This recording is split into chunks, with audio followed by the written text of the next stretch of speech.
finissons ce mois d'octobre, le mois du rosaire, nous le finissons avec la fête de Saint Joseph. Nous fêtons Saint Joseph qui est, je crois, au même rang que Marie dans le cœur de Jésus. Joseph a dit oui à l'ange Gabriel, comme Marie l'a dit elle aussi. Quand Joseph s'est rendu compte que son épouse, sa promise, qui n'était pas encore mariée, se trouvait enceinte, il a dit, c'est pas possible, elle m'a trahi. Il voulait la renier, c'est-à-dire, à son époque-là, on lapidait les femmes enceintes qui n'avaient pas de mari. C'était une autre époque. Joseph voulait la répudier en secret, l'emmener dans la montagne, chez ses parents. Puis l'ange lui est apparu, et il lui a dit à quelque chose près les mêmes paroles que ce qu'il avait dit quelques mois auparavant à Marie. Joseph, n'aie pas peur. C'est l'Esprit Saint qui a couvert Marie pour qu'elle nous apporte le Sauveur. La chose a été la même. Et la réponse de Joseph est la même que celle de Marie. Fiat. Fiat voluntas tua. Oui, Seigneur, que ta volonté soit faite. Et c'est la base de toute notre vie chrétienne, le fiat. Ce fiat admirable qu'a dit, après Marie et Joseph, il a dit tous les saints, Jean de la Croix, Thérèse d'Avila, Thérèse de l'Enfant Jésus, ont répondu à l'appel du Seigneur par la même manière, fiat. Et ce fiat, c'est indirectement la mort à soi-même. Mourir à soi-même, qu'est-ce que ça veut dire? Eh bien, mourir à l'orgueil, à la jalousie, à toute une quantité de choses qui ne servent à rien. Non, avoir comme seul but Dieu premier servi. Hein. Et si on est comme ça, eh bien, on ne manque de rien. On n'a rien, mais on a tout. Parce qu'on a le plus grand des trésors, c'est-à-dire Dieu. Et si on reste avec Dieu, malgré tout ce qu'on peut entendre et dire, tout passe. Tout passe parce que Dieu est là, présent dans notre cœur, dans notre âme, dans notre vie. Il suffit simplement de savoir dire sans cesse, me voici. Et comme on dit Joseph, et comme a dit Marie, et c'est à travers ça que notre vie est transformée, notre vie devient lumière des nations. Parce que nous sommes porteurs d'une chose immense, l'amour de Dieu. Nous sommes porteurs du Christ, nous sommes porteurs de celui qui a donné la vie. Et c'est lui qui se donne à nous tous les jours, à travers le sacrement de son amour, c'est-à-dire l'Eucharistie.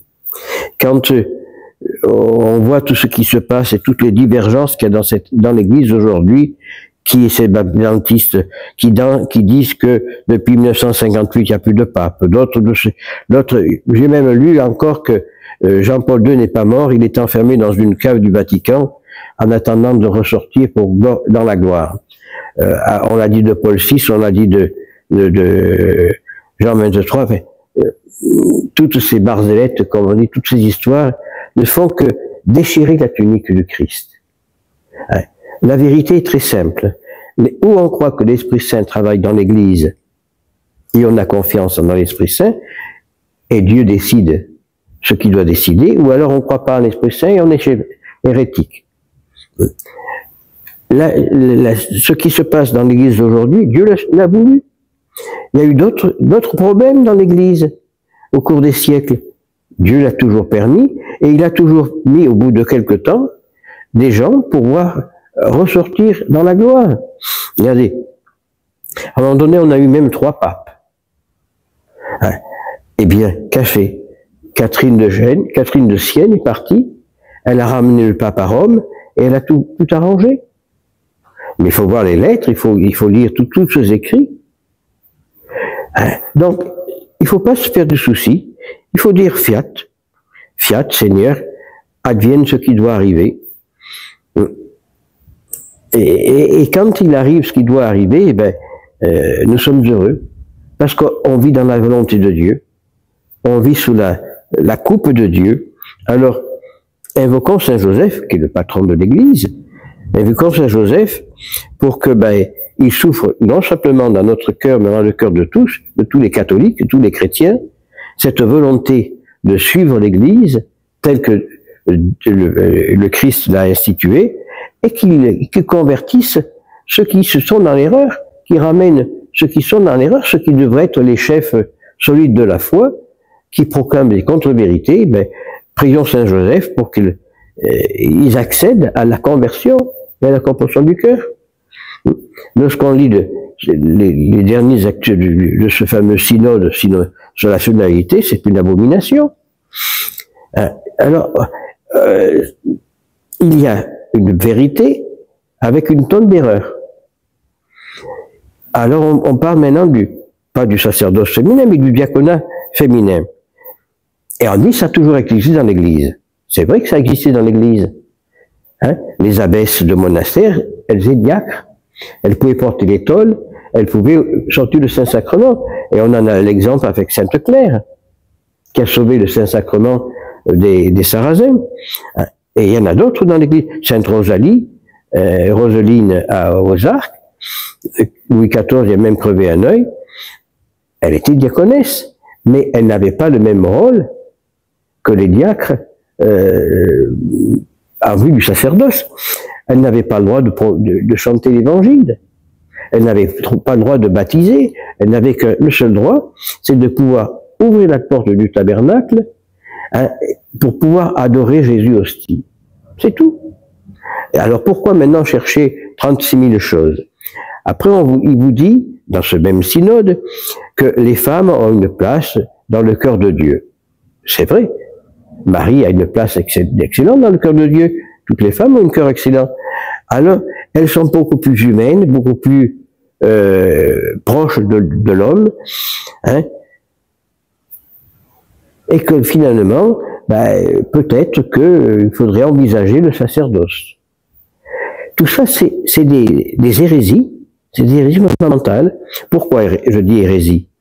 Parce que le Christ, s'il avait voulu des femmes prêtres, Marie aurait été la première, Marie-Madeleine aussi, Marie-Salomon, Marie-Salomé, non.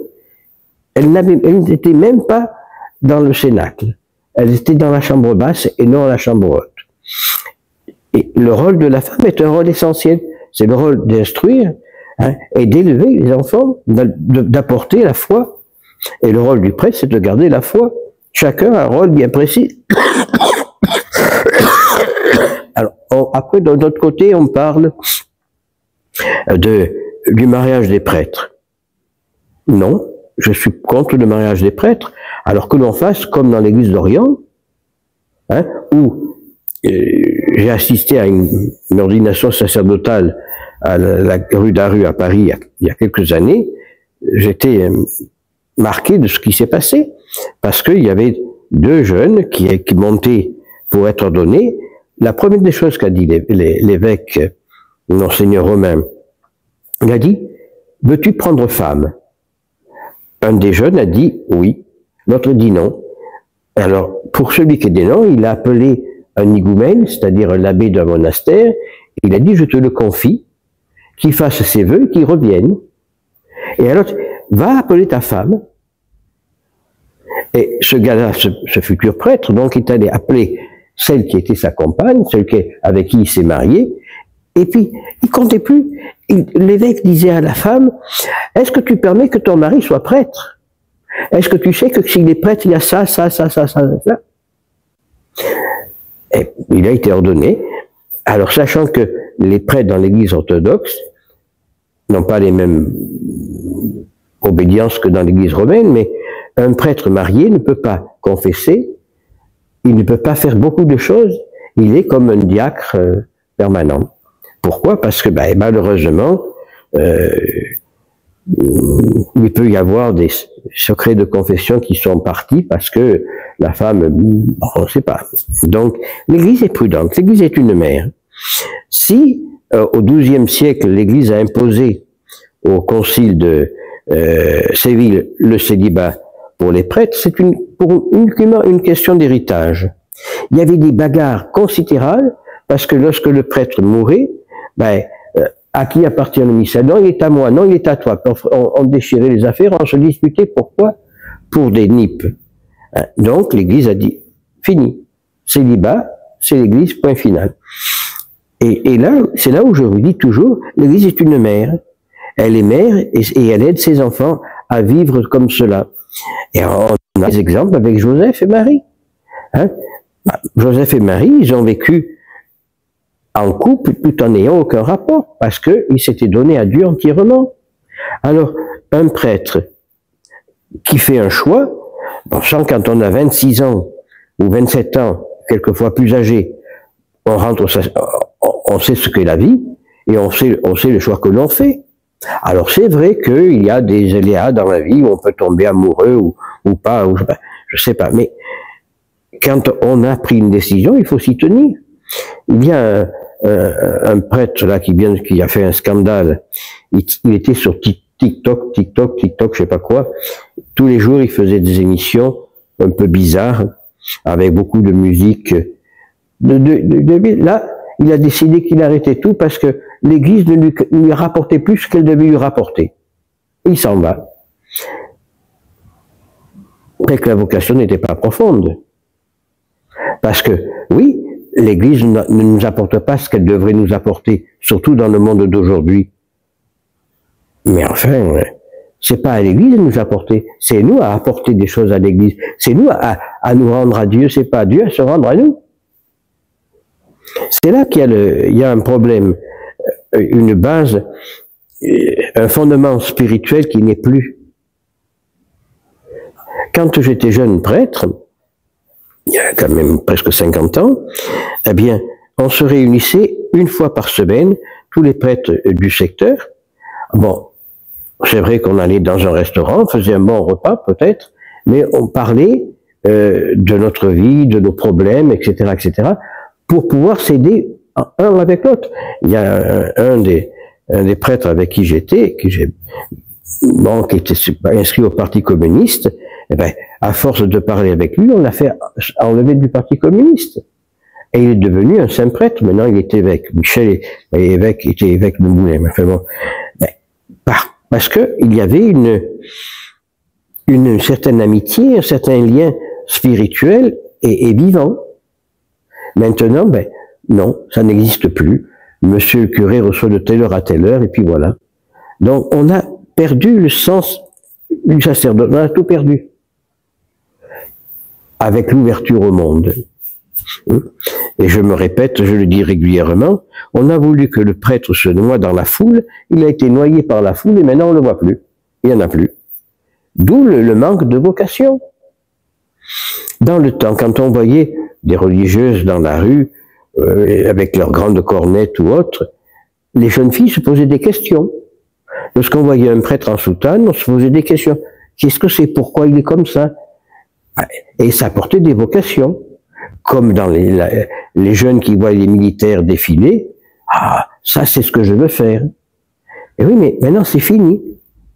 Lorsque, je me rappelle, j'avais 11 ans, j'ai encore des images, on avait fait un congrès eucharistique à Nice, mais il y avait un monde fou qui marquait, on voyait toutes ces jeunes filles vêtues en communiante, les garçons n'avaient pas le costume avec le brassard, mais on était peut-être 7 ou 800, la même. Bon, Nice c'est une grande ville, avec tous les alentours. Mais ce monde pose une question. Et c'est comme ça que naissent les vocations. Et quand on voit plus rien, les églises sont vides, on voit plus les prêtres, on nous interdit les processions, eh ben, les vocations meurent. Alors maintenant, l'État a décidé, l'État laïque, puisque nous sommes un État laïque, de changer les dates. On ne fêtera plus Pâques, le jour de Pâques, parce que ça en gêne. Il va y avoir 7 semaines d'école, 2 semaines de vacances. 7 semaines d'école, 2 semaines de vacances. Donc, je ne sais pas ce qu'ils vont apprendre à l'école, parce que ce qui fait que, quand on fait ce calcul, ils auront les vacances de Pâques, de Noël, en début décembre. Alors, Noël, c'est fini. Pâques, ce sera enfermé. C'est comme ça qu'on détruit l'Église. Et personne ne dit rien. L'épiscopat en poste ne dit rien. Il devrait, à mon avis, dire, nous avons des écoles catholiques, on respectera le calendrier non républicain, vous savez, catholique. Non, parce qu'il faut respecter l'État laïque. Mais non, c'est comme ça qu'on perd la foi, c'est comme ça qu'on perd tout. Alors tant que c'est pas le peuple de Dieu qui commencera à dire stop. La première des choses, c'est de ne plus donner à la quête, de ne plus donner au donner du culte. Ça les fera réfléchir. Parce que comme on touchera à la bourse, ça les fera réfléchir. Et puis le reste, par la prière, pour qu'ils reviennent à la vérité. Parce que si on continue comme ça, hein, la France qui était la finie de l'Église, ça deviendra la finie de l'enfer. Hein, on fait plus de catéchisme, parce qu'on enseigne, soi-disant, à l'école les religions, et puis, tellement eu de cochonneries qui ont été dites sur les prêtres qu'ils ont peur de faire le catéchisme. Ils ont peur de se retrouver seuls avec les enfants. Et tout ça, c'est vraiment l'œuvre du diable. Et ça, on revient à ce que disait Léon XIII, le diable est déchaîné, et il veut détruire l'Église. Mais seulement, ça, l'Église est éternelle, l'Église est humano-divine, et Dieu ne laissera pas faire. Dieu laisse passer un temps pour purifier l'Église de beaucoup de choses, et elle renaîtra de ses cendres. On l'a vu au cours des siècles. Après la Révolution française, il n'y a eu jamais autant de religieux et de religieux de fondations. Sous Napoléon Ier jusqu'à Napoléon III, des fondations considérables. La réouverture des monastères, tout est fait parce que Dieu permet certaines choses. On n'a pas à comprendre, on n'a pas à chercher à dire celui-là il est meilleur que celui-là, non. Laissons-nous guider par la grâce de Dieu et par l'Esprit Saint. Et c'est à travers cette ouverture de l'Esprit Saint qu'on sera auprès de Dieu et qu'il nous donnera la force et la consolation pour aller jusqu'au bout, pour proclamer la vérité. Ainsi soit-il.